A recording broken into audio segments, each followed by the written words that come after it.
কুমিল্লা যদি আলাদা বিভাগ হয় আমাদের কোনো আপত্তি নেই, কিন্তু আমাদের নোয়াখালী বিভাগ দিতে হবে।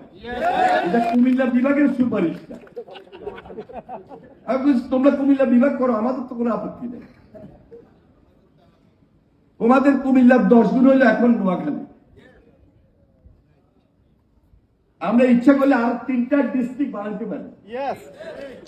সেই চর জেগে উঠছে, এটা আল্লাহর দান। এবং ভবিষ্যতে নোয়াখালী বিভাগ হবে বলেই আল্লাহর একটা সুনজর নোয়াখালীর উপর আছে। জনসংখ্যায় বলেন, টাকায় বলেন, পয়সায় বলেন, মেধায় বলেন, বুদ্ধিতে বলেন, নোয়াখালী ফার্স্ট।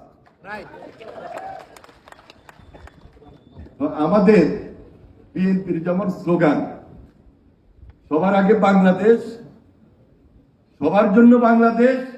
আর নোয়াখালী বিভাগে আমি লক্ষ্মীপুর থেকে সবার আগে এটা বলতে পারি, সবার আগে নোয়াখালী। এবং আমি আজকে আবার রিপিট করি যে কুমিল্লা যদি আলাদা বিভাগ হয় আমাদের কোনো আপত্তি নেই, কিন্তু আমাদের নোয়াখালী বিভাগ দিতে হবে।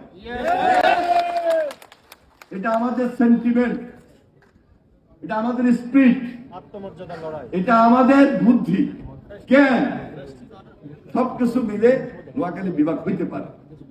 এবং এখান থেকে আমি বাংলাদেশ সরকারের মাননীয় প্রধানমন্ত্রীকে অনুরোধ করতে পারি যে নোয়াখালী বিভাগ, নোয়াখালীর মানুষ, গ্রেটার নোয়াখালীর মানুষ চায়।